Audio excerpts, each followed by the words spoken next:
ملت لمودوا أميدي بيما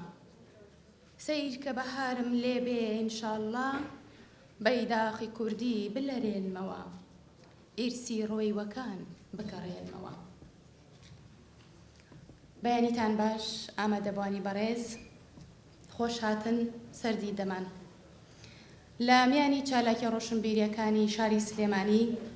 وەزارەتی ڕۆشنبیری دەستگای ڕۆشنبیری جەمانێتفان بنکەی ژین یەکێتی ژنانی کوردستان خۆی بە خۆشحاڵ دەزانێت لەم یادە مەزنەدا هەمووان کۆ بکاتەوە لە یادی کەسایەتیەکدا هەموومان لێرەین کە مێژوو شانازی پێوە دەکات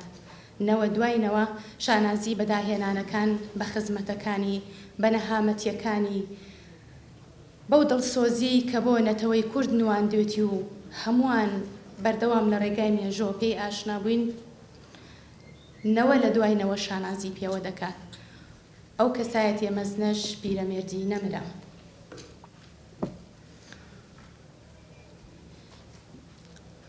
بۆ ڕێزگرتن لە ڕۆحی پیرەمێردی نەمر بۆ پشتیوانی تەواومان لە پێشمەرگە قارەمانەکانی کوردستان کە ئێستا لە سەنگری بەرگریدا ڕۆحی خۆیان کردوتە قەڵغانێکی پتە و بۆ پارێزگاریکردن لە هاونیشتیمانیان و لە خاکی پیرۆزی کوردستان بۆ نەویکردنی سەرمان لە ئاز بەڵندی بەخشینی ڕۆحی پێشمەرگە شەهیدەکانمان هەمووان چەند ساتێک بە بێدەنگی بە پێوە لە حەزوریانە ڕادەوەستین بفەرمون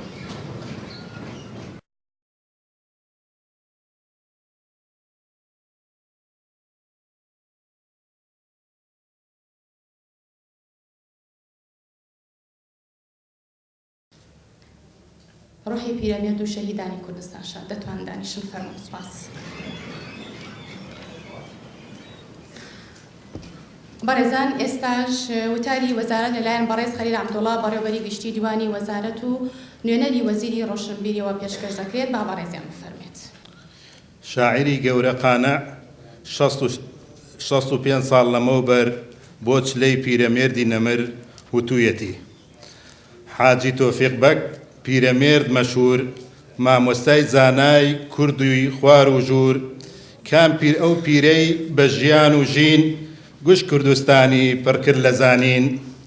کام پیر ئەو پیرەی هیممەتی نواند بۆ کوردی نووسین ئەو ڕچەی شکان ئامادەبوانی بەڕێز میوانە ئازیزەکان بەیانیتان باش سەرەتا بە ناوی وەزارەتی ڕۆشنبیری و لاوانی حکومەتی هەرێمی کوردستانەوە بە گەرمی بە خێراتنتانەکەین بۆ ڕێوڕەسمی یادی 65 ساڵەی ماڵاوایی شاعیر و پارێزەر و ڕۆشنگەر و ڕۆژنامەنووسی گەورە پیرەمێردی نەمر لە شاری سلەیمانی پایتەختی ڕۆشنبیری هەرێمی کوردستان بەڕێزان ئەمڕۆ یادی کەسایەتیکی گەورەی ڕۆشنبیری و نەتەوەیی ئەکەینەوە کە نەک لە کوردستان بەڵکو لە وڵاتانی دەرەوەش ناوێکی دیار و درەوشاوەیە تۆفیق بەگی مەحموود ئاغای هەمزاغای مەسرەف کە دواتر ناوی پیرەمێردی لە ڕۆحی خواجە عوبێدوڵڵای ئەنساریە و وەرگرت و کردێ نازناوی خۆی لە دایکبووی ساڵی 1967 گەڕەکی گۆیژەی شاری سلەیمانیە لە حوجرەکانی ئەم شارە و شاری بانە دەرسە ئاینەکانی خوێند و دوایش وەک فەرمانبەری میری لە سلێمانی و هەڵەبجە خزمەتی کرد پیرەمێرد هەر لە سەرەتای منداڵیەوە خولیای ئەدەب و خوێندنەوەی شیعری شاعیرانی ئەبێ و ئەکەوێتە ژێر کاریگەری شیعرەکانی نالیەوە لەو بارەیەوە ئەڵێ تا مەولەویم نەناسی بوو نالیم بە پێغەمبەری شیعری کوردی ئەزانی پیرەمێرد 31 ساڵی قۆناغی یەکەمی تەمەنی لە سلەیمانی بە خوێندن و وەزیفە و خولیای ئەدەبەوە بەسەر برد لە دوای ئەوە قۆناغی دووەمی ژیانی دەست پێ دەکات لە ساڵی 1898ەوە لەگەڵ شێخ سەعیدی حەفید ئەچێتە ئەستەمبوڵ و چارەکە سەدەیەک لەوێ ئەمێنێتەوە سەرەتا بەهۆی شارەزایی لە زمانی فارسی لە کۆشکی سوڵتانەوە داوای لێ دەکرێت بە زمانی فارسی وەڵامی نامەیەکی شاه ناسرەدینی پادشای ئێران بداتەوە کە بۆ سوڵتان عەبدولحەمیدی نووسی بوو پیرەمێرد وەڵامێکی جوان و بە زمانێکی فارسی ئەنووسێ ئەبێتە جێگەی سەرنجی کاربەدەستان و لە پای ئەوە سوڵتان پلەی بەگی ئەداتێ و ئەیکا بە ئەندامی ئەنجومەنی باڵای ئەستەمبوڵ. سەرباری وەرگرتنی ئەو پلە و پایە باڵایە پیرەمێرد پێی وا بۆ شتێکی کاتیە و لای ئەو خوێندن و خوێندەواری هەمیشەیی و گرنگتر بوون. هەر بۆیەش لەوێ ڕێگەی خوێندنی گرتوۆتە بەر و کۆلیجی حقوقی تەواو کردووە و دواتر بووە بە پارێزەر و لەگەڵ ئەوەشدا کاری ڕۆژنامەنووسی کردووە و ماوەی 4 ساڵ سەرنووسەری گۆڤاری ڕەسملی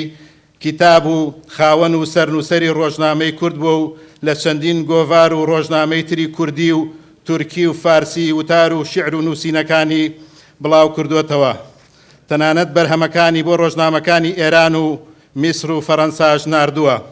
بێ لە کاری پارێزەری و ڕۆژنامە نووسی پیرەمێرد کاری ئیداریشی کردووە و چەندین پۆستی باڵای وەک قائیمقام و متەسەڕیفی لە تورکیا وەرگرتووە.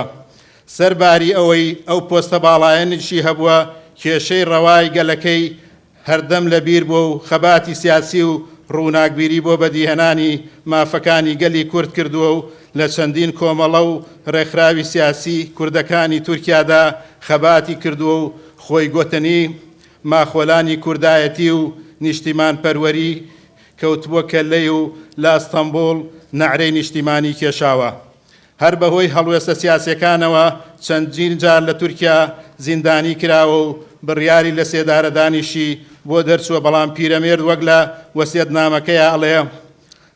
خۆم بە سەربەر ئەزانم کە لە ڕێی باوەڕی خۆما حەبسی و زیندانیم دیوە.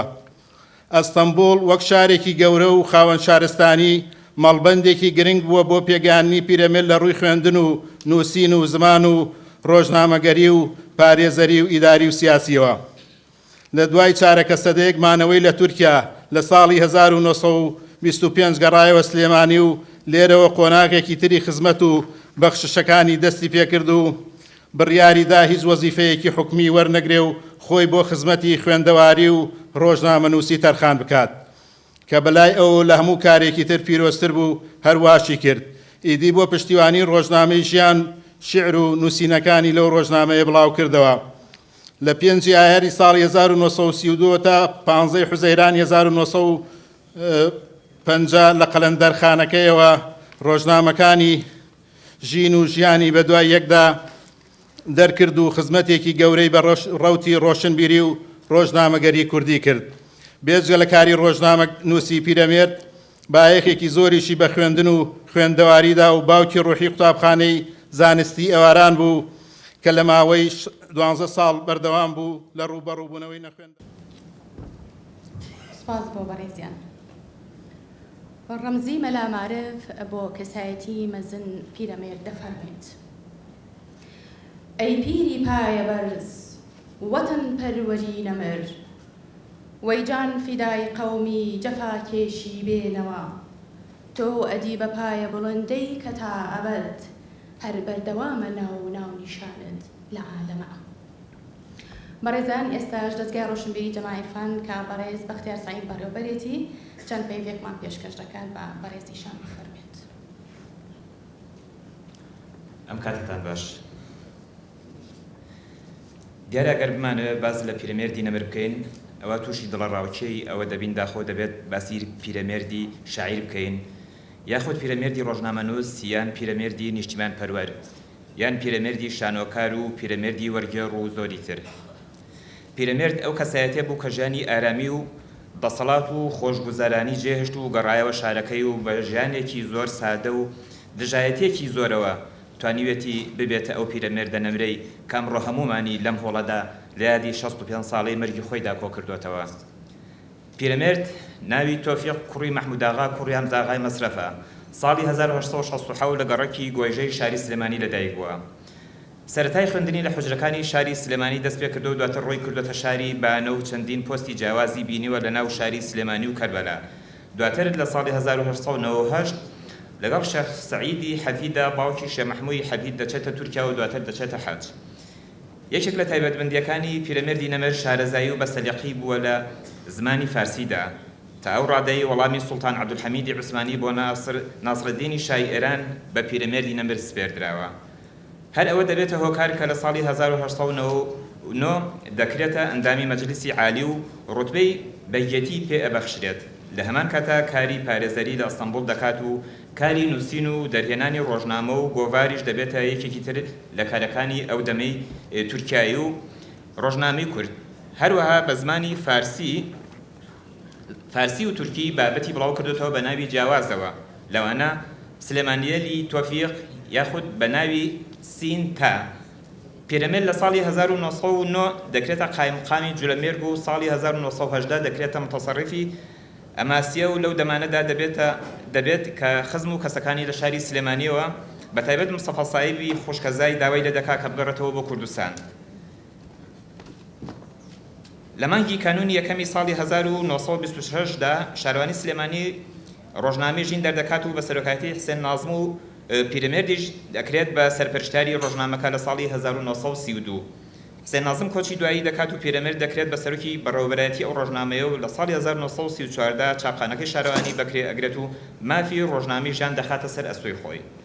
ساڵی 37 لەگەڵ کاربەدەستانی شاری سلێمانی تێک دەچێت و چاپخانەکەی شارەوانی لێ دەسێننەوە، بەڵام پیرەمێرد هەر کۆڵ نادات، هەروەیە خانۆکەی خۆی دەخاتە ڕاهنەوە و ئیمتیازی ڕۆژنامەی نوێ بە ناوی ژین وەردەگرێت و ڕۆژنامە و چاپخانەی ژین دادەمەزرێنێت و بەشێکی تەمەنیشی دەبەخشێتە ئەم ڕۆژنامەیە. پیرەمێرد لە نۆزەی حوزەیرانی ساڵی 1950 لە شاری سلێمانی کۆچی دوایی کردو و لەسەر خواستی خۆی لەسەر گردی مامەیارە نێژراوە. پیرەمێرد خاوەنی بیر و باوەڕێکی پێشکەوتوو بووە، بەردەوام دژی کۆنەپەرستی بووە و لەو کاتانەدا بڕوای بەوە هەبووە کە ژیان بەبێ ئازادی ژنان ئەستەمە بەڕێوە بچێت، بۆیە هەر توێتی ناکرێ نیوەی کۆمەڵ نەخوێندەوار بێت. هەر بۆیە لە ڕێگای ڕۆژنامەکەیەوە داوای لە دایکان و باوکان کردووە کچەکانیان بنێرنە بەرخوێندن، لەگەڵەوەی بە بەردەوامی هێرشی جۆرە و جۆری دەکرایە سەر بەهۆی ئەو بیر و باوەڕانی کە بڵاوی کردوێتەوە. پیرەمێرد لە پاڵ هەردوو ڕۆژنامەی ژین و ژیان پەندەکانی ڕێگا ڕۆشنکەرەوەیەک بووە کە تا ئێستا سەنگ و قورسایی خۆی لەدەست نەداوە، هەروە کارە وەرگێڕدراوەکانی کە ناودارترینیان چیرۆکی کەمانچەژەن بووە، هەروە سرودەکانی کە لە واقعی نیشتیمانەکەیەوە هەڵقڵاو و ڕاستەوە خۆ دەبووە وێردی سەرزمانی گژلایەک. هەموو ئەمانە لە توانە و بە سەلیقەی و کەسایەتیەک هاتوۆتە دنیاوە کە ناوی پیرەمێرد بووە. ئەمە کورتەیەک بووە لەو دنیا فراوانەی کە خوڵقێنەرەکەی ناوی پیرەمێرد بووە، ئەو پیاوەی کە زۆر سادە ژیا، گەورە ژیا، هیوادار بوو بە ڕزگار بوون و ڕۆژێکی شاتر بۆ نەتەوەکەی، بەڵام توانی نەمری بۆ خۆی تۆمار کرد و کۆشکێک لە شانازی لە دوای خۆی بۆ ئێمە بەجێ بێڵێت. حەز دەکەم لە کۆتاییە تەنها باسێکی بچکۆلە لە ئەوە بکەم. ئەمە ڕاستیمە بە هاوکاری لەگەڵ وەزارەتی ڕۆشنبیری و بنکەی ژین و یەکێتی ژنانی کوردستان کار کراوە. حەز دەکەم ئەمە بە فرسەیەک بزانم تەنها بیرخستنەوەیکی ئێوە بێت بۆ هەندێک لەو کارانەی کە ئێمە تا ئێستا وەکو دەستگای جەمال عیفان کردومانە، هەموو کارەکان بۆ ئەوە بۆ کە لە خزمەتی خەڵکی کوردستان نابێت بە شار و شارە جیاوازەکانەوانە. کۆمەڵە پرۆژەمان دروست کردووە هەر لە پرۆژەی جونەساید و دروستکردنی ناوەندێک بە ناوی جەمیل ڕۆژبەیانی و فێرگەی موزیکی قادر دیلان و هەروەها زۆر پرۆژەی تر. هیوادارم هەمومان پێکەوە بتوانین خزمەت بە کوردستان بە سلێمانی بکەین. نەمر بێت پیرەمێرد، شەکاوە بێت وشە بیر و باوەڕەکانی لەیاد نەکرێت ژین و ژیان و پەندەکانی و شعرەکانی. زۆر سوپاس. مامۆستا ڕەحمانبەگی بابان لە شارێکیدا دەفەرمێت: تۆ بە عەسرێ عومرەوە لاوێکی عەسری بیستەمی، مەجلیس ئارا نوکتەگۆ حازر جواب و هەمدەمی، پەندی پێشینانی تۆ سحری حەڵاڵی کوردیە، نەسر و نەزمت سەهلی مەمنوعە نەزیری هەر نییە. بەڕێزان، لە گەورەی وەسیەتنامەکەی پیرەمێرد پێمان باش بوو بۆتانی بخوێنینەوە. لە وەسیەتنامەکەیدا پیرەمێردی نەمر دەفەرمێت: ئەم جارە ئەمرم لە مردن ناترسم، ژیانێکی باش و عومرێکی درێژم ڕابواردووە، گەلێ شاران و وڵاتان گەڕاوم، گەورە و پادشاهایانم دیوە، تاڵی و سوێری زۆرم چەشتووە، بەنیوە خوێندەواری لە سلێمانی دەرچووم و خوێندنێکی بەرزم هێنایەوە، بەسەر بەرزی ئەزانم کە لە ڕێی باوەڕی خۆمە حەبسی و زیندانێکی زۆرم دیوە. لەم وڵاتەدا دوو چاوم هەبوو، یەکێ زانستی و یەکێ ژین، ئێستا کە ئیتر لەوانەیە کەڵکی خزمەتم پێوە نەمێنێ و ببم بەبارە بەسەر خەڵکەوە، ڕوو ئەکەمە قاپی ئەبەدی بێ ئەوەی ماڵی کەسم خواردبێ، محتاجی کەس بوو بێتم. هیچم پاشەکەوت نەکردووە، هیچیشم لە دوا بەجێ نەماوە، چاوم لە دوای خۆم نییە، خۆم بە ئاخیر خێر ئەزانم. هەرچەنە یەگانە هیوام ئەوە بوو کە ببینم قەوم و میلەتەکەم پلەیەک لەمە بەرزتر و خوێندەواتر و پێگەیشت و بن بوو بەگرێ لە دڵما و نەمدی. لەگەڵ ئەوەشا بەختیارم چونکە بۆم دەرکەوت قەوم و میلەتەکەم لە پێشکەوتنان و هەموو جۆرە توانا و قابلیەتێکیان تێدایە. ئامۆژگاریم ئەوەیە بخوێنن کوڕ و کچ تا خوێندەوار نەبن بێسوودە. هەموو شتێک بە عیلم و فەنەوەیە و وەکو وتومە. لای من بە خوێندەواریە، نەخوێندەواریە، هەر میلەتێک کە فەنی نەبێ دەردی کاریە. خۆزگە خوێندنیش وەکو من ئارەزوو ئەەکەم، بیبینم و نەبێتە گرێی قورسی کفنەکەم. ئامۆژگاریم ئەوەیە شوێن مادە مەکەون، دنیا زۆر بەگران مەگرن تا توانن خزمەتی ڕاست و بێ مقابلی قەوم و زمان و وڵاتەکەتان بکەن و دەستی داماوان بگرن و لە دین لامەدەن. خدا و پێغەمبەری خۆتان بناسن و ڕەوشتان پاک و خاوێن بێت. ئامۆژگاریم ئەوەیە چاپخانەکە مەفەوتێنن، ئەم قەلەندەرخانەیە تێک مەدەن. ئەو یەک دوو کەسانی ئەم بینە لەم قەلەندەرخانەیەدا خۆیان داوەتە پەنای من، بێنازیان مەکەن.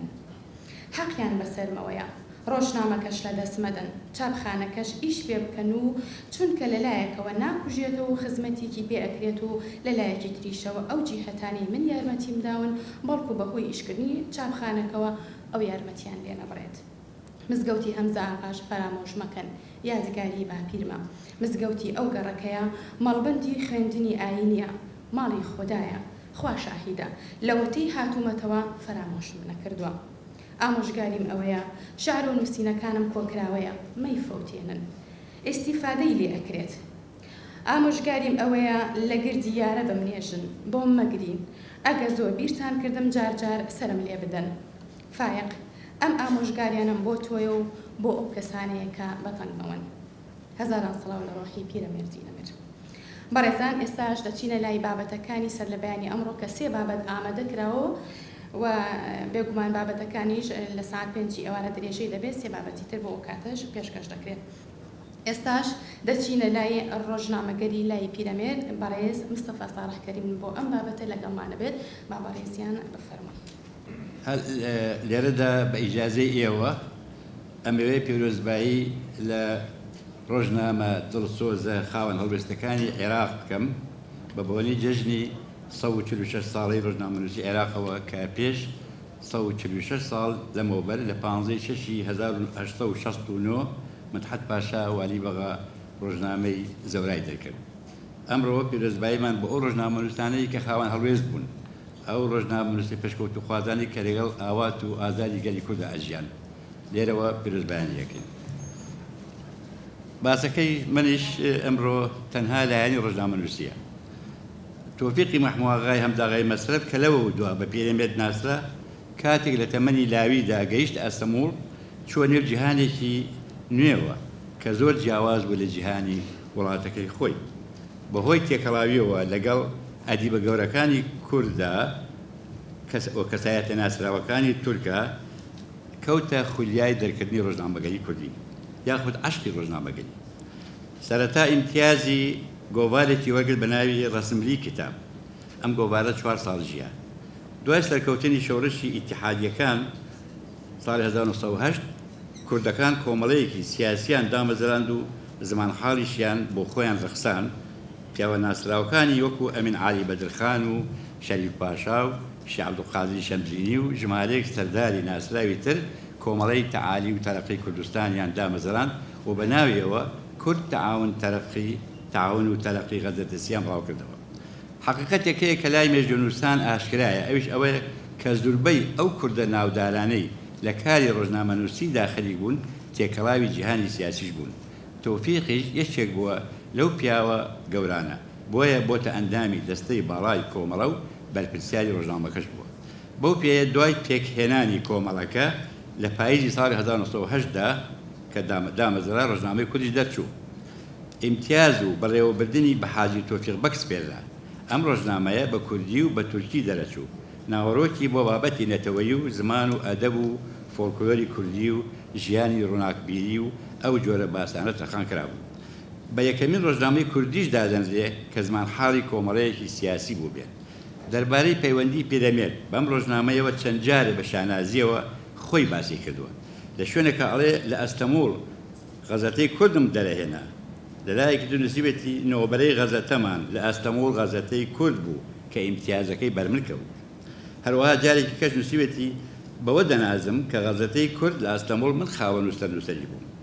پیرەمێرد لەم ڕۆژنامەیەدا جگەلەوەی ناوبەناو بابەتی وەرگێڕاوی بە زمانی تورکی بڵاو ئەکردەوە، هەروەهاش لە تەک مەلا سەعیدی کوردی بەدیع الزەمان و ئەحمەد شەوقی سەیاح و خەلیل خەیاڵی و محەممەد تائیر جەزیری لەو ڕۆژنامەیەدا بابەتیان بە کوردیان نووسی، بەڵام ئەوانی ناومان هێنان بە شێوە زمانی کرمانجی ژوور و باکوور دایان نووسی، بە تێنا پیرەمێرد لەناوێنێ بە شێوە زمانی کرمانجی و خوار و ئەینووسی. هەروەها بە شانازیەوە ئەڵێ لە پێش عمومی ئەم تەبەقەی ئێستای کوردەواریدا من ماخۆلانی کوردایەتی و قەومیەت و وەتانیەتم کەوتەکەلەوە لە ئەستەموڵ نعرەی وەتانی مەکێشە.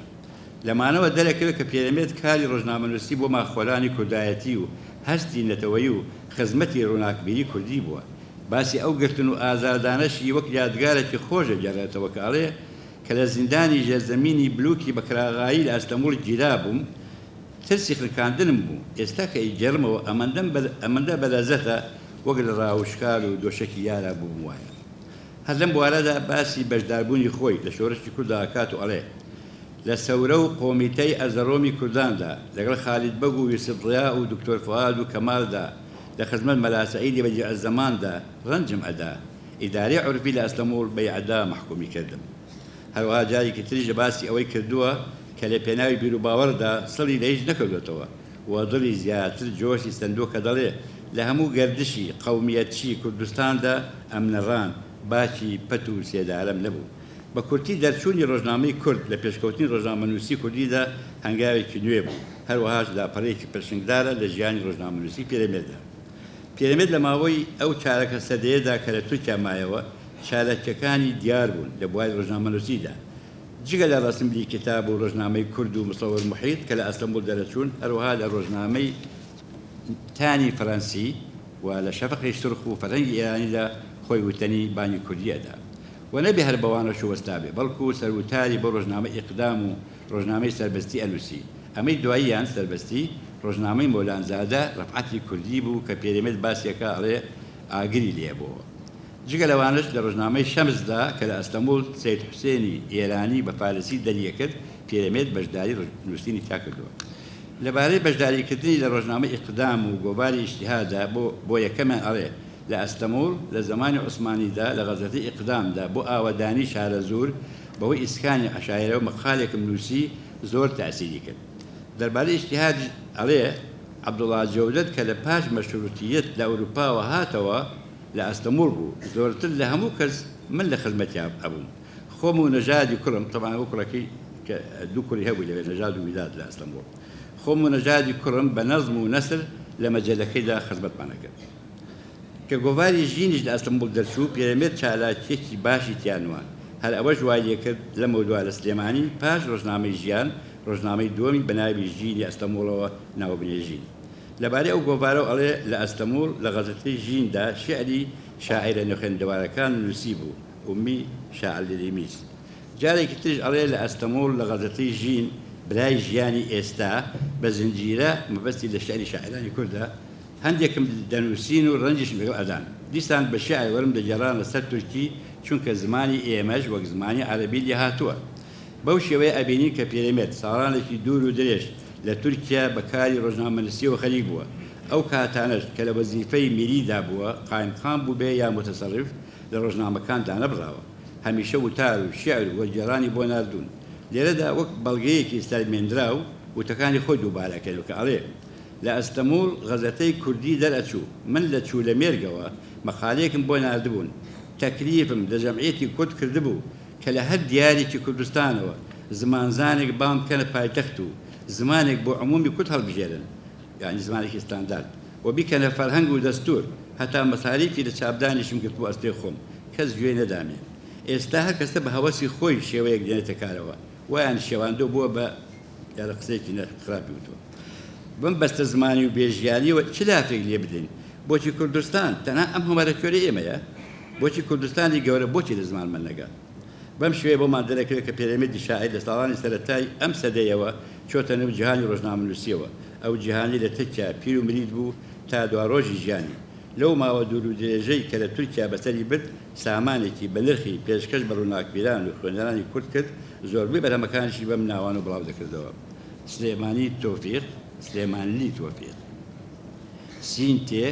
پیرە کورد تۆفیق سلێمانیی بەم جۆرە خۆناغی یەکەمی ڕۆژنامەوانی حاجی تۆفیق کۆتایی دێت و لەم دووە لە شاری سلێمانی خۆناغی دۆم دەست پێکە خۆناغی دۆمی پیرەمێرد لە ڕۆژنامەنووسیە دوای ئەوەی بە تەواوی ئاگری سۆزی نیشتمان تینی گەیاندە دڵی و بڕیاری یەکجاری بۆ گەڕانەوەدا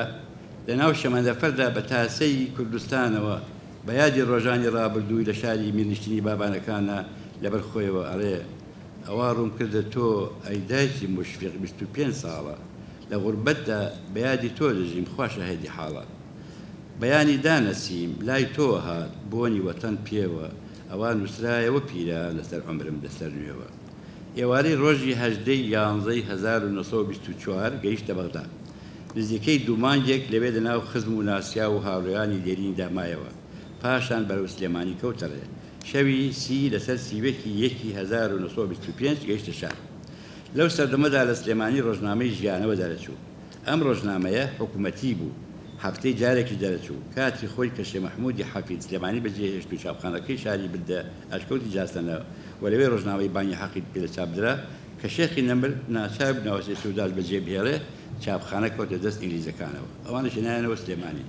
لەوە دوای کە لە 1924 ڕۆژنامەی ژیانەوەیان دەرەکرد لەو چاپخانەیە بەدا ژیانەوە لە 1925 لە ژمارە 14دا بەم شێوەیە هەواڵی هاتنەوە پێرەمێردی بڵاوکردێتەوە جەنابی تۆفیقبەجی مەحموداغا کە 23 ساڵە لە وەتەن دوور کەوتۆتەوە شەوی سی کانونی دومی 1925 تەشریفی هاتەوە مەملەکەتەکەمان بە قودومی ئەم زاتە مەسرور و پێخۆشحاڵە بە ناوی هەموو خۆوڵاتیەکەوە بە خێراتی یەکەن پێرەمێرد هیچ جۆرە پەیوەندیەکی لە تەک ئەم ڕۆژنامەیەدا پەیدا نەکرد ماوەیە لەناو خێزان و خزم و کەسوکار دەمایەوە پاشان بۆ کاروباری تەقاویتەکەی چوو بۆ بەغدا لەوێ وەک مارب جیاوک باسیەکە ئەو توانیوێتی ئیقناعی بکە ئەجنا خەریک بۆ بگەرێتەوە بۆ تورکیا دیارە هەندێک دڵی گران بۆ لە وەزعی ئەو وەختی کە بینوێتی بەهەرحاڵ دوای تاوەبوونی کارەکەی ئەمجا بە یەکجاری هاتەوە بۆ سلێمانی ڕۆژی 23 شوباڵی 1926 گەیشتەوە شار لەم ماوەیەدا کە ئەو لە بەغدا بوو ڕۆژنامەی ژیانەوە وەستا بوو شارەوانی سلێمانی لە جێگای ئەو ڕۆژنامەیەکی نوێی دەرکرد بە ناوی ژیان ئەم ڕۆژنامەیەشیان بەم جۆرە پێشوازی پێرەمێردی کرد پێرێ لە معتەبەرانی وڵات جەنابی حاجی تۆفیقبەگ تەشریف هێنایەوە سلێمانی عەرزی بە خێراتی یەکەین ئەمجا ئێتی پێرەمێرد نەخشەیەکی تایبەتی بۆ ژیانی لەمە و دوای کێشە بڕیاریدا چی لە توانادا بێ بۆ خزمەت گوزاری نەتەوە وڵاتەکەی درێغی نەکات کە هاوڕێک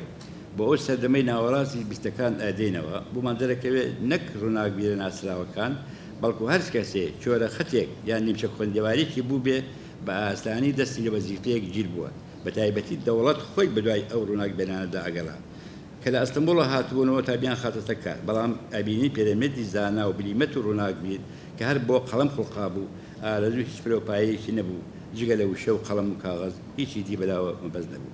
پاش 23 ساڵ تێپەڕبوون بەسەر گەڕانەوەی لە بە وڵات بە شانیازیەوە بیرمانە خاتەوە ئەڵێ کە هاتمەوە ئەم خاکە مووقعی حکوومەتی عوسمانیم لەوانە بەرزتر بوو کە بوونە وەزیر هیچ نەبێ من متەسەڕیفێک بووم کە تا هەشمی هات بە شوێن مابانی کردینەوە عێراق من لە متەسەڕیفیەوە بەڕاکردن هاتمەوە پاشان ئەڵێکە گەیمەوە ئێرە لە ڕێوە خزمەتی خوێندەواری ڕۆژنامەکاریم لە هەموو خزمەتی پێشتر دانی بەو پێیە لە تەک حسێن نازمدا ڕۆژنامەی ژیانیان هاوبەش بەڕێوە برد شەوی 5 لەسەر 1932 حسێن نازم کۆچی دوایی کرد چاپخانە و ڕۆژنامە هەردوو بێ خاوەنمانەوە لە پێرەمێرد بەولاوە هیچێکی وا نەبوو شیاوی ئەو شوێنە بێ ڕوویان لێنا لەبەر ئەوەی ڕۆژنامە نووسی بوو بە عشق لەلای و ماوەی 3 ساڵ پتیش بوو هاوکاری ئەو ڕۆژنامەیە ئەکرد لەبەر ئەو هۆیانە سێودوو لێ نەکرد و چاپخانەکە و ڕۆژنامەکەی گرتە دەست لە ژمارە 322ەوە پیرەمێرد بوو بە بەڕێوەبەری چاپخانەکە و لێپرسراوی لێپرسرا و سەرنووسەری ڕۆژنامەی ژیان ئەم جارەشان ئەو موچەی کە شارەوانی بۆ ئەم وەزیفەی تەخان کردبوو پێرەمەت قبولی نەکرد یعنی بەبێ معاشی کرد بە تەنیا دەستی دایە ڕۆژنامەنووسی و بڵاوکردنەوەی بیری نەتەوەیی و هاندانی خوێندن و خوێندەواری لە ناوەڕاستی مانی ئابی ساڵی 1940دا چاپخانەکەی لە شارەوانی ئیجار کرد و ئیمتیازی ڕۆژنامەکەشی بەناوی خۆی وەرگرت و لەژێر کۆنتترۆلی حکوومەتی دەرهێنا لە ژمارە 406ەوە کە لە 1940 دەرچوو ڕۆژنامەی ژیان بوو بە ڕۆژنامەی پیرەمێرد و ماپی هیچ دەستگا و لایەنێکی میلی پێوە نەما ئەمجا هەناسەیەکی شادمانیەڵ کێشا و بە پێی ئەو نەخشەی کێشا بووی و ئەو بەرنامەی بۆ خۆی دانابوو قۆڵی یاڵکرد و چاکی مەدانی لێکرد بەلادا و بە هیمەتی لاوێکی بیساڵی نەک پیاوێکی بە ساڵات چوو ڕۆژنامەکەی بەڕێوە دەبن لە دوای ساڵێک لاپەڕەکانیشی زیاد کرد بەرەبەر ڕۆژنامەی ژیان گەشەیە کرد خوێندەرانی زیادیان کرد پێ پێی ئەو پێشکەوتنە ناحەزیشی بۆ پەیدا ئەبوو دام و دەستگای دەوڵەت لێکەوتنە بەهانەگرتن لە دوای دەرچوونی ژمارە 538 لە 1970 ڕۆژنامەی ژیان وەستا چونکە ماوەی ئیجازەی چاپخانەکەی تەواو بوو ناجل هەرموزی کە متسەڕفی سلێمانی بوو لەخوای ئەویست هەلێکی وای بۆ بەرەخسێ ئیجازەکەی بۆ تازە نەکردەوە دوای 12 ڕۆژ بە پەلە کاربەدەستانی سلێمانی بە فەرمانی متسەڕف ڕۆژنامەیەکی تریان دەرکرد ناوێننا زبان مامۆستا ساڵح قەپتانە کردە سەپەرشتەکاری ئەو ڕۆژنامەیە یەکەم ژمارەی لە 12 نۆی 1970 دەرچوو وەکو خاڵێ خۆشببوو ئەحمەد شکوری ئەیجێڕایەوە ئەڵێ ئەوەندە بەپەلە بوون فریان نەکەوتن بنێرنە بەغا کەلێشەیەکیان بۆ کرێ بە ڕۆژنامەکە دوو نوختان لە پشتی لە پیتی ژێ و نوختەیەکی لە پیتی ژێر یەکە لابرک کردیان لە ژیانە بوو بە زبان مەبەستیانە بوو کە بڵێن ئێمەش خۆمان چاپخانەکەمان پێویستە و نایدێنەوە بە ئیجارە بۆ ئەوی پێرەمێرد پەکی بکەوێت بەڵام پێرەمێرد ئاڵای سپیاڵ نەکرد خانۆکەی خۆی خستە ڕەهنەوە چووە بەغا مەکینەیەکی کۆنی پێ کڕی هێنایەوە بۆ سلێمانی دای مەزران ڕۆژی 29 ژمارە 539 ژیانی وەک جاری جاران دەرچوان نایالان دایانکەشا بەدەستیانەوە ئەیانوت هیچ شتێک کار لەم پێرەمێردە ناکات ڕۆژنامەی ژیان بوو بە ڕۆژنامەیەکی پێشکەوتوی ئەدنەتەوەی شاعران و نووسەران لە دەوری گرتبوونەوە پێرەمێردش بە وتاری کۆمەڵایەتی و ئابووری و مێژووی و بە شیعر و پەخشان و پەندی پێشێنان و گاڵتە و گەپ و وەرگێڕان بەردەوام لاپەڕەکانی پێ ئەڕانداندەوە دووبارە راپۆرت نووسەکان هاتنەوە مەیدان لای مەجید یعقوبی متەسەڕفی ئەو سەردەمەی سلێمانی بۆیان تێچان کە گوایە ژیان دژی دەوڵەت ئەدوێ بیر و باوەڕی دژ بە بەرژەوەندی حکوومەت بڵاوکاتەوە پەندەکانی بەتیۆکڕن شعرەکانی نەتەوەین هانی قوتابیانی زانستی ئەدا بۆ پشێوی و جێرە شێوێنی و ئاگرپەرستی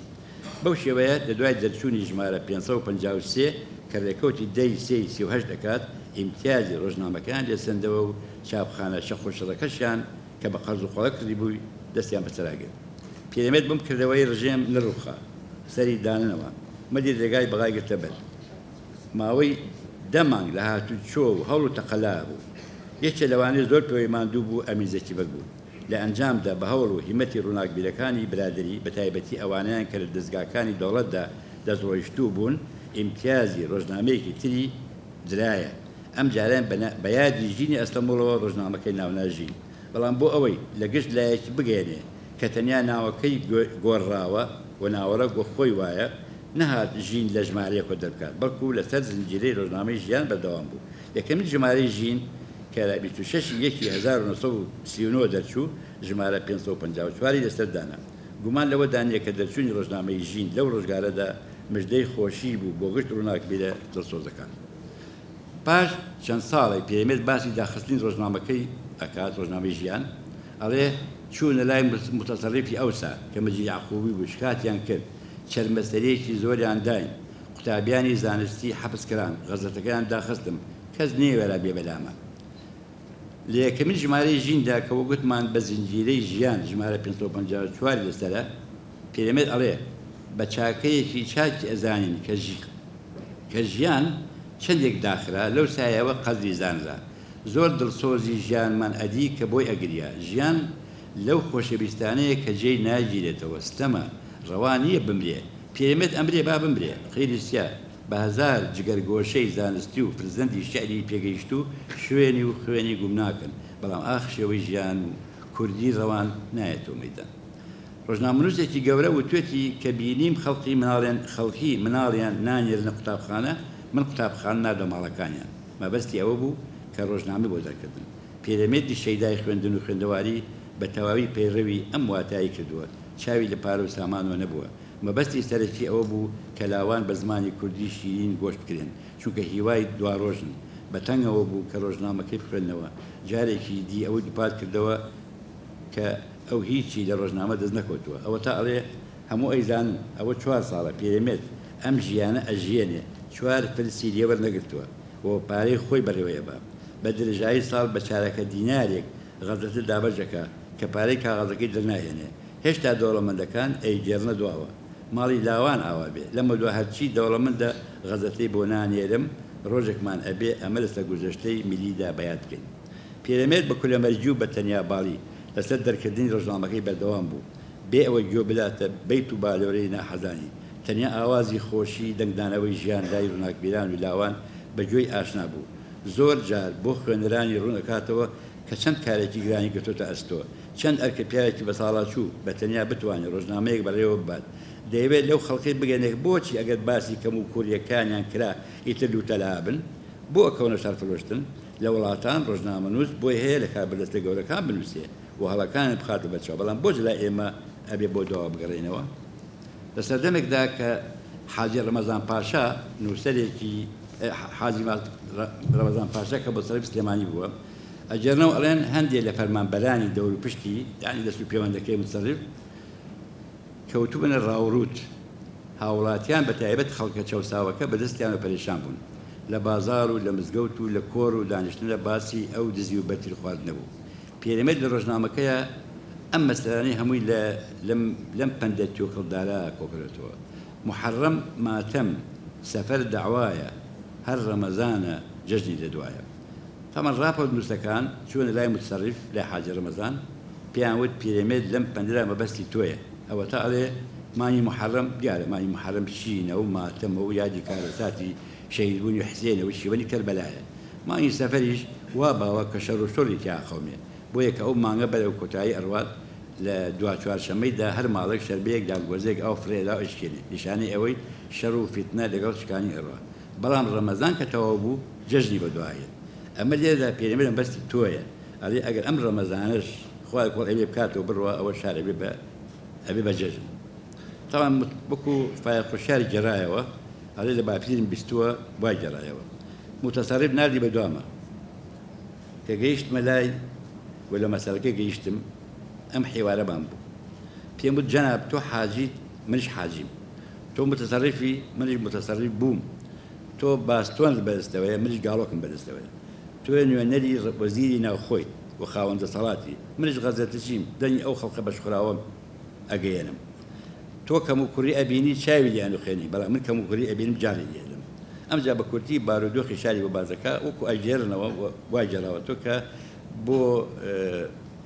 شوێنەبوونی چەند ڕۆژێک گەڕاوە بازارڕە و هەندێک ئیجراعاتی کردووە پێرەمێت هەروەکو لە جێ خۆیدا قسەی خۆی کردووە هەروەهاش نەیهێشتووە کە کاسە ئاردی کەسی بەسەرەوە بێ لەو سەردەمەدا ئەو لەمە باسمان کرد کە چاپخانەی شارەوانیان لێستەندەوە ئەوە بوو بە ڕەهنی خانۆکەی چاپخانەیەکی بچووکی کڕی و ژیان سەر لێنوێ بوژایەوە ئەو دەمە بۆ ئەوی نانی ڕۆژنامەی زبان بڕێ زبانی حکومت و زیان بە خەزیێنێ بگەێنێ بڵاوی کردو کە تا 3 مانگ ئیعلانات لای من بە خۆڵای باوەکەمەوە ئەو بۆ زەربەل حکومت بە لەبەر ئەوەی وای نووسیەوە منیش لەبەر ئەوەی کە مەکینە کۆنەکەیان لێسەدمەوە خوا مەکینەیەکی 100 دیناریەوە مەتێ لە شکرانی ئەوەوە هەرچی ئەلانات هەیە بە نیوە قیمەتی جاران و هەرچی داری تاپۆی ئەلانی بکە پارەی نەبێ بە خۆڕایی یەکەم تا 3 مانگ بۆ خەڵکەکە پێرەمێت لە زۆر بواری ڕۆژنامەنووسیدا ئەسپی خۆی تاوداوە جگە لە سۆزی نیشتمانی لە بابەتی جۆراوە جۆر هەروەها لایەنی کۆمەڵایەتی و هونەری ڕێکلامی سەردەمی خۆی دەوری هەبووە لە ڕووی کۆمەڵایەتی و بزانین ڕووداوێکی ڕۆژنامەنووسی کاتێک کە بڕیاری کردنەوەی یانەی فەرمانبەران لە شوباتی 1933 بەڕسمی ڕاگەیەنرێ 1933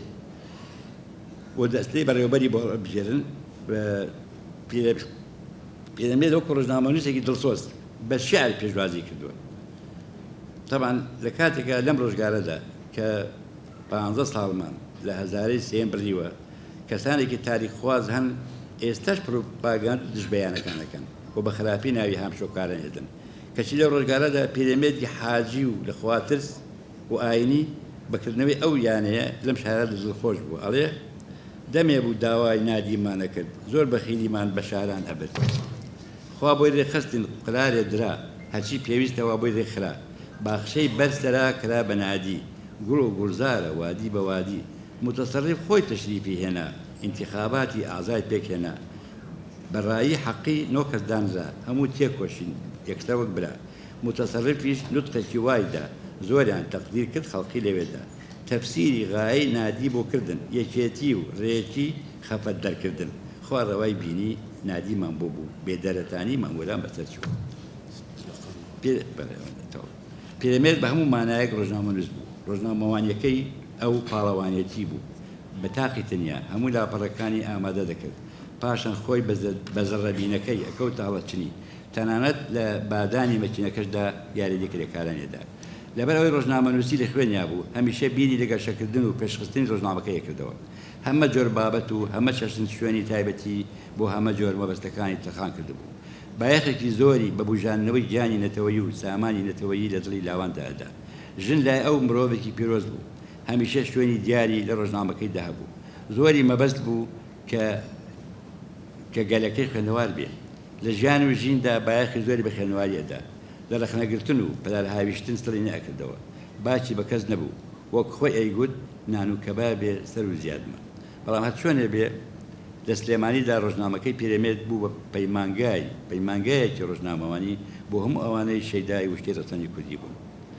شاعری گەورە گۆران وشتی بە 20 ساڵی پیری و تەقاویتی بە تاقی تەنیا ئەوەندەی بەری ڕەنجت بۆ کردینە کۆشی نتەوە کە کۆمەڵێک بە عمرێکی درێژ نەتوانێت خەوی پێوە بینێ تا ئەو دەمەی خوێن بەدەشیا هاتوشوێ کرد پشتی نەکرد ڕۆژنامە کاتێک کە لەنێو جێگا دەکەوت بوو باچی مەرگی نەبوو بەڵام بە پەرۆشەوە بە ڕەحمەخانی کچی و بە کچەزاکانی ئەوت خەمی هیچم نییە ڕۆژنامەکەم نەبێت لەسەر جێ نەخۆشی لە پاڵەوە چاویلکەکەی کردە چاوی و دەستێکی مەرەکەباوی بەڕیشەنوێت تۆپزیەکەی داهێنا و کەوتە ڕاستکردنەوەی هەڵەکانی ئەمجا نادیەوە بۆ لە چاپدان ڕۆژی 15/6/1950 وەکو ئەمڕۆ ژمارە 1015 ڕۆژنامەی ژین دەرچوو کە ئەوە ژمارەی ماڵاوایی بوو ڕۆژی 1950 چرای ژینی خاوەنی ژین کوژایەوە و بە فرمێسکی چاو و دڵ بەرەوگردی مامەیارە بەڕێکرا دەبێت لەو ساتەدا چەند ڕووناکبیران لە دڵی خۆیاندا شتێکی وایان وتبێ کە لەواتەکەی ڕوودانی هونەرمەندی مەزن چوو بێ کە بەدەم هەنستی گریانەوە لە مەرگی مالارمی شاعری گەورەی فەڕەنسای خاوەنی چاپخانەی هێرۆتیادا کە هاوڵی نزیکی وتبێتی ئاخۆ ئەم گردونە چەند زمانی پێویست بێ هەتا بتوانێت مێشکێکی تێوا کۆڵکەنێن سپاس بۆ متە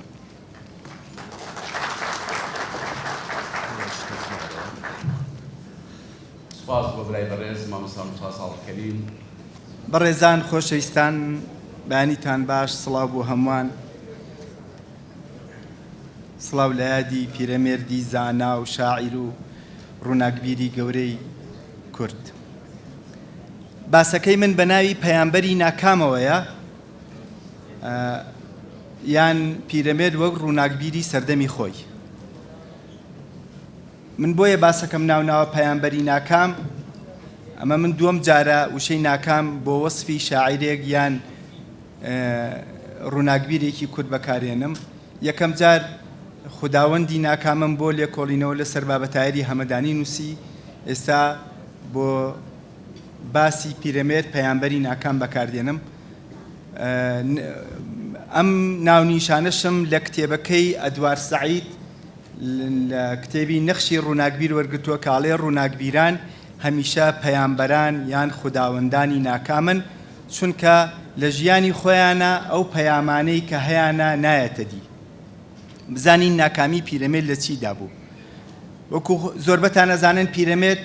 کەسێکی گەورە و پلەدار و پایەبەرز و ناودار و بەناوبانگ و شاعیر و ڕۆژنامەنووس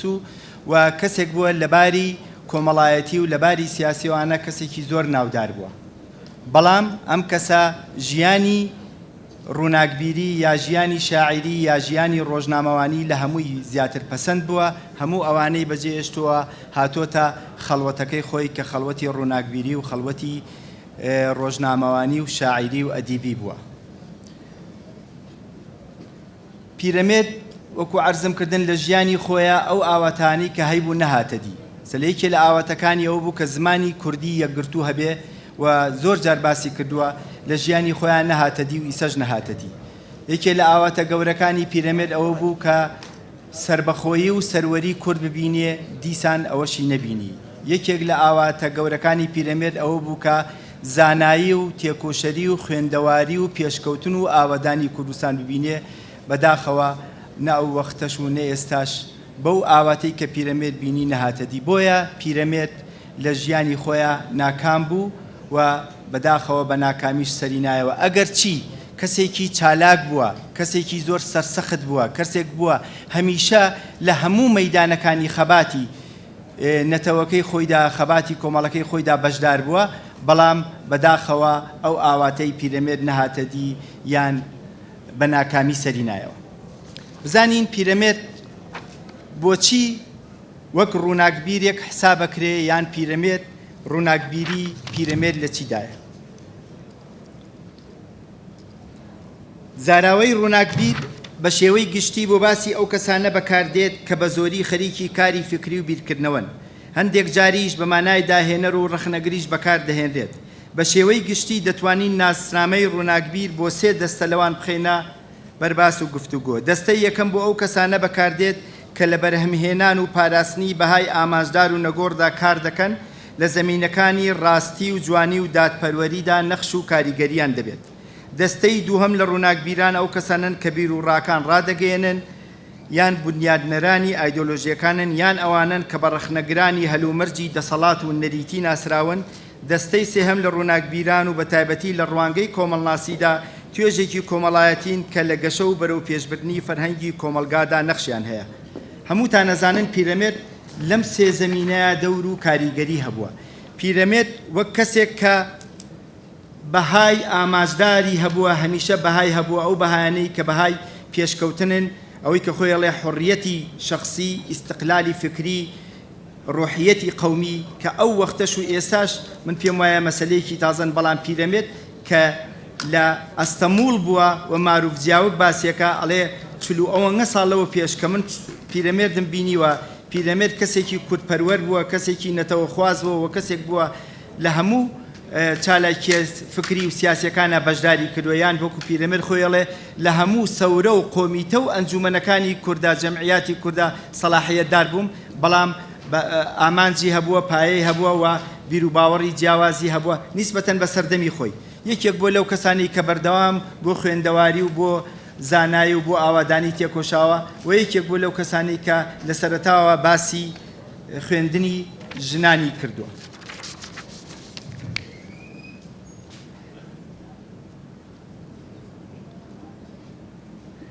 دکتۆر حسێنی بەشیریە لە کتێبی کۆمەڵناسی سیاسی و لە بەشی ڕووناکبیران و سیاسەتدا بەم شێوەیە باسی نەخشی ڕووناکبیران دەکات. بە شێوەی گشتی ڕووناکبیران بە پێی پێناسە جیاوازەکان ئەو کەسانن کە لە هەموو زەمینەکاندا لە چوارچێوە و سنوورداری نەریت و دەسەڵات فراوانتر دەڕۆن، بەها تازەکان بەرهەم دێنن یان ڕوخساری نوێ بۆ بەها کۆنەکان پەیدا دەکەن، دەستگا فکریە تازەکان پێشنیار دەکەن، بەهۆی بەکارهێنانی ئەندێشە و توانای ڕەخنەییەوە دەچنە ناو چارەسەری پرس و کێشەکردەیەکانەوە، فەلسەفە تازەکانی ژیان ئافرین دەکەن، ڕەخنە دەگرن لە هەلومەرجی پایەداری کۆمەڵایەتی و سیاسی یان بە کورتی لە چوارچێوەی کۆن و نەریتی ئەندێشە و فەرهەنگ و زانست و هونەر فراوانتر بیر دەکەنەوە. هەمومان نەزانین بەڕاستی، من بۆیە زۆر بەڵگەکان لەسەری ناڕوم چکە ینی زۆربەتان ژیانی پیرەمێرد دەزانن و لە باسانی کە کرا باس کراوە. پیرەمێرد لە هەموو ئەم مەجالانەیە نەک تەنها کەسێک بووە کە نەخشی هەبووە یا کاریگەری هەبووە، تەنانەت ڕچەشکێن بووە یان ڕابەر بووە یا پێشڕە بووە لە هەموو ئەو مەجالانی کە دکتۆر حسێنی بەشیریە یا ڕووناکبیران باسیەکەن. پیرەمێرد دەوری کاریگەری هەبووە. مامۆستا سێخگیان ئەمڕۆ یادێکتان کردوێتەوە بۆ مامۆستا پیرەمێرد. حەزەکەم باسێک لێمە بکەی چه هۆکارێکی بکەم چەند ڕێکخراوە ئێوە پێکەوە دابنیشن بیرۆکەیەکتان هەبێت کە ساڵیادی پیرەمێرد بەم شێوەیە بگرن. ڕاستی خۆی ئەمە ئەبوو پێشوەخە ینی هەم وەزارەتی ڕۆشنبیری حکوومەتی هەرێمی کوردستان و هەم دەستگا ڕۆشنبیری و کولتوریەکانی کوردستان بیریان لەوە کرداتەوە کە ساڵانە یادێکی شکۆدار و گەورە بکەن بۆ یەکێک لە ڕەمزە مێژوویەکانمان. ئەوەی کە ئێستا ئێمە بەسمانەوانی لە بواری کولتوری و ڕۆشنبیری کاری گەورەیان کردووە. پیرەمێرد بۆ خۆی یەشێکە لە ڕەمزە دیارەکان نەکرد ناوچەی سلێمانی بەڵکو سەرتاسەری کوردستان. پیرەمێرد هەم شاعریشی گەورە هەم ڕۆژنامەنووسێکی گەورە و هەم کەسێکی چالاک و جددی و دڵسۆز و خەمخۆری گەل و نیشیمانەکەی خۆی بووە لە سەردەمی خۆیان بەڕاستی ڕێچکەیەک و ڕێگایەکی بۆ خۆی گرت و توانی لەو ڕێگای و خزمەتێکی گەورە بگەێنێ و پەیامەکەی خۆی پەیامی بچکە بەڕاستی پیرەمێرد یەشێ بوو لەو ڕۆشنبیرە جددیانە کە پەیامێکی هەبوو پەیامەکەی کە دنیابینی ئەو بۆ باری کۆمەڵایەتی بۆ سیاست بۆ هەموو شتەکانی ناو کۆمەڵ و لەبەرەوە گەرێمە بە هەم بە شێعر و هەم بە ژمارەکانی ڕۆژنامەی ژیان و ژینە بچینەوە ئەو ساتەیە گەین پیرەمێرد چه کارێکی گەورەی کردووە و چه زەخیرەیەکی گەورەی بۆ ئێمە بەجێهێشتووە. ئێستا بەڵام چ لایەنێکتان داوەتە بەر تیشک و ڕخنە و لێکۆڵینەوە دیارە بوارێک کە بەڕای من ونا لەمە و بواری وەرگێڕانە لە پیرەمێردا. ڕاستیەکەی من ئەوەی کە زیاتر ئێستا لەو بابەتەکەی خۆم کە پێشکەش یەکەم من زیاتر کۆمەڵی سەرنج و سەرقەڵەمە لە ئەنجامی خوێندنەوە و نووسینەوەی وتارەکانی پیرەمێردا لە لام گەڵاڵە بووە چکەم بۆ خۆم ێساوە چەند ساڵێک کە پرۆژەیەکمەیە کە هەرچی نووسینەکانی پیرەمێردە بەدەر لە شیعر خەریکی کۆکردن ئەو پرۆژێ لە کۆتاییایە و من لەبەر ڕۆشنایی ئەو نووسین و بابەتانەی پیرەمێردا توانیمە هەندێ لایەنی تا ڕادەیەک نەزانرا و شارەوە لە ژیانی پیرەمێرد ڕوون بکەمەوە تێگەیشتنی ئەو لە سیاسە تێگەیشتنی ئەو لە کۆمەڵ بۆ چوونەکانی ئەو لەسەر هەموو ئەو شانەی کە کاتی خۆی کاری لەسەرکردن و وتاری لەسەر نووسین جاوانە کۆمەڵی سەر قەڵەمم دیاری کردووە هیوادارم فرسەت هەبێ بتوانم ڕۆژنامەی بخەمە سەر زۆر لایەنی بیر و بۆچوونەکانی پیرەمێرد هەم بۆچوونە کۆمەڵایەتی هەم سیاسیەکانی و هەم تێگەیشتنی لە جۆری حکم و ئیدارە و بەڕێوەبردن لە وڵاتە. مامۆستا پیرەمێرد بە چەند زمان نووسیوە و بەرحاڵوەریشی گەڕاوە دەسەر زمانی کوردی ئایا ئێوە ئەو زمانانەیە کە بە نووسرا و نووسیوەتی بە پرۆژەکەتانە هەیە کە باسی بکەن بیخەنە بەردیدی بینەران و خوێنەران؟ ڕاستی پیرەمێرد ئەوەنێ بزانم هەم تورکی عوسمانی زانیوە هەم فارسیشی زانیوە و زۆری ئەو بابەتانەی یا لە تورکی تەرجەمەی کردوون بۆ نمونە کەماچەژن لە تورکیەوە تەرجەمەی کردو یا زۆریشی لە فارسیەوە تەرجەمە کردووە چکە بیرمان نەچێش پیرەمێرد بۆ خۆی زۆر شێفتە و سەوداسەری ئەدەبیاتی فارسی بووە زۆر جار بەسەراتی زۆر لەو شاعیرانەی لە ڕۆژنامەکەیە جێ کردوتەوە زۆر جار شعری ئەوانی تەرجەمە کردووە بۆ کوردی و ڕاستیەکەی ئەوە ڕەنگە بڵێمەوە دیوێکی گرنگی ژیانی پیرەمێردە کە پێویست بە ئیشکردن لە سەرەتی. سپاس بۆ ئێوەش خێر بە. کاکەنوەر جنابەت وەک نووسەرەی وەک ڕۆژنامەنووسێک 65 ساڵ دوای مەرگی پیرەمێرد ڕۆژنامەنووس شاعیر ئەدیب نووسەر یادی کرایەوە ئەو ئینسانە کە ڕۆژنامەنووس بوو من حەزەکەم کاریگەریەکان و تەسیرەکانی لەسەر بواری ڕۆژنامەنووسی کوردی پاش مەرگی خۆی باس بکە بۆ بینەرانی بەڕێز. بەڵێ زۆر سپاس خۆی لە ڕاستیە ڕۆڵی پیرەمێرد لە مەسەلەی ڕۆژنامەگەری کوردیە دەور و نەخشێکی جددی و کاریگەری هەیە هەرچەندە ئەو ڕۆڵ دەور و کاریگەرە درێژەی کاروانی ڕۆژنامەگەری سەردەمی کوردستان و میقداد مەحمەد بەدرخان و پێشتر بووە بەڵام لەو سەردەمەیە کە بارودۆخی سیاسی کورد لە هەلومەرجێکی نالەبار و دژوارا بووە پیرەمێرد لە سەرگیرفانی خۆی ڕۆژنامەی ژین و ژیان دەرەکە بێگومان کاریگەریەکی گەورەی هەبووە لەو کاتانەیە بووە کە وڵاتانی منتەقەکە کاریگەری سلبیان لەسەر کوردستانی عێراق هەبووە لەو سەردەمەوە لەسەر منتەقەکە هەبووە بەڵام هەمیشە بیری لای مەسەلەی نەتەوەکەی بووە هەمیشە بیری لای مەسەلەی ڕۆژنامەگەری بووە و مەسەلەی شعر وەکو جەنابەت باس کرد ئەدەبیات و ئەوانە بۆیە یعنی ئەکرێ بڵێن لە ڕووی مێژوویەوە دەرچوونی ژیان و ژان کاریگەری گەورەی لەسەر کۆمەلگای کوردستان هەبووە لەسەر میدیای کوردی هەبووە لەسەر ڕۆژنامەگەری کوردی هەبووە یعنی ئەگەر ڕۆژنامەگەری کوردی لە سەردەمی میقداد مەحمەد بەدرخان لە ساڵی 1990 بە سەرەتای ڕۆژنامەگەری کوردی دابنین ئەوە دەرچوون و بەردەوامبوونی ژیان و ژیان ئەکرێ بڵێن خۆناغێکی ترە وەکو چۆن لە سەردەمی شێخ مەحموودی ئەم خۆناغە درێژەی هەبووە لە سەردەمی کۆیشکاکە لە سەردەمی قازی محەممەد و لە هەموو پارچەکانی تر بێگومان ئەو دەورانەش ئەکرێ بڵێن هەر بۆیە لێرە ئەمڕۆ کۆبوونەوەیەک یا با بڵێم کۆڕێک چەند کۆڕێک سازکراوە بۆ ڕێزگرتن لە یادی پیرەمێرد و لە جوودەکانی خۆ بێگومان ئەگەر پیرەمێر شاعیر نەبووە و ڕۆژنامەنووس نەبووە ڕەنگ بۆ ئەمڕۆڵی نەبووە شاعرانی ترمان هەبوون تەنها شاعیر بوون بۆن لە کاتەکانی خۆیانە بیرەوەرێکیان لەیەکرێ بەڵام ئەمڕۆ گرنگی و جیاوازی پیرەمێرد لەگەڵ بەشێک لە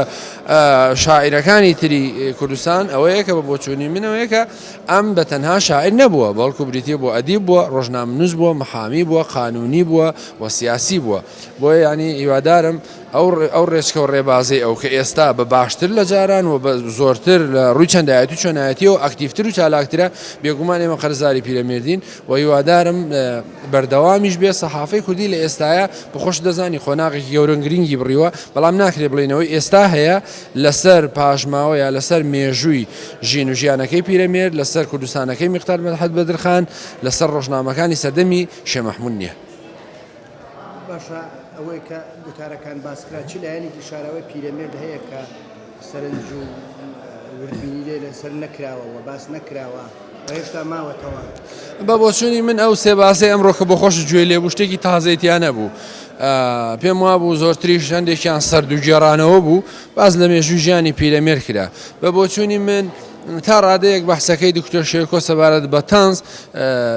ڕەنگە شتێک ینی چەند ڕوکنێکی تازێتیاو بێ بەڵام قسەکەەوە بوو ئەو نەهات بوو بەتەن لێکۆڵینەوە لەسەر تەنزی پیرەمێرکە بەڵکو زۆرتر دەقەکانی خوێندەوە کە ئەوانە لە بەرهەمەکانی پێشتری هەیە بۆیە بە بێچوونی من وا باش بوو ینی بۆ نەهارەوەی کە پێشتە قسەمان لەسەر کرد لێکۆڵینەوەکانی چیان تایبەت بووە بۆ جیاوازی پیرەمێرد چیە لەگە شاعیرەکانی دەورانی خۆی بۆچی ئەم حقوقی بووە بۆچی ڕۆژنامەنووس بووە بۆچی شاعیر بووە ئەدیب بووە نازانم چی ئەم فرە ڕەهەندەی پیرەمێرد هیچی بووە بۆ نمونایە کاریگەری لەوە وەرگرتووە کە لە ئەستەمبوڵ جیاوە یان کاریگەریەوەی وەرگتووە لە ژێر کللتوری دەوڵەتی عوسمانی و تورکەکان هەبووە یان نەخێر هۆکاری تری هەبووە یا بۆ نمونە ئەکرا بۆ نمونە لەسەر کاتی خۆی من لە بیرمێ ڕێبوار سیوێلی لەسەر شعری لەسەر ئەو شعرێک کەنالی بۆ کەرەکەی وتوێتی تەنها لەسەر یەک بەیتی بەحسێک و لێکۆڵینەوەیکی جوانی کردووە کە چۆن نالی تێڕوانینی بۆ حیوان بۆ ئاژەڵ بۆ گوێدرێژ چەنە تێڕوانینێکی هیومانیستی و ئینسانی بووە ینی ئەوە تازە بوو بۆ من لەوانەیە ئەمڕۆ نەمان بینی و بۆ چوونی من هۆکارەکەشی ئەوەیە کە ڕەهەندەکانی ئەوەی کە جەنابەت باس کرد ئێمە هەستی پێ ناکەین لەم بەحسانەی ئەمڕۆیە وجودی نەبوو غایب بوو زۆرتری ئەو شتانە بوو کە هەمومانەمانزانی یا بیستومەنە بەڵام لەگەڵەوە شاڕەنگە کۆبوونەوەمان لێرە ڕێزگرتن لە پیرەمێرد باشیەکەی ئەو بووێ زۆر سپاس بێ.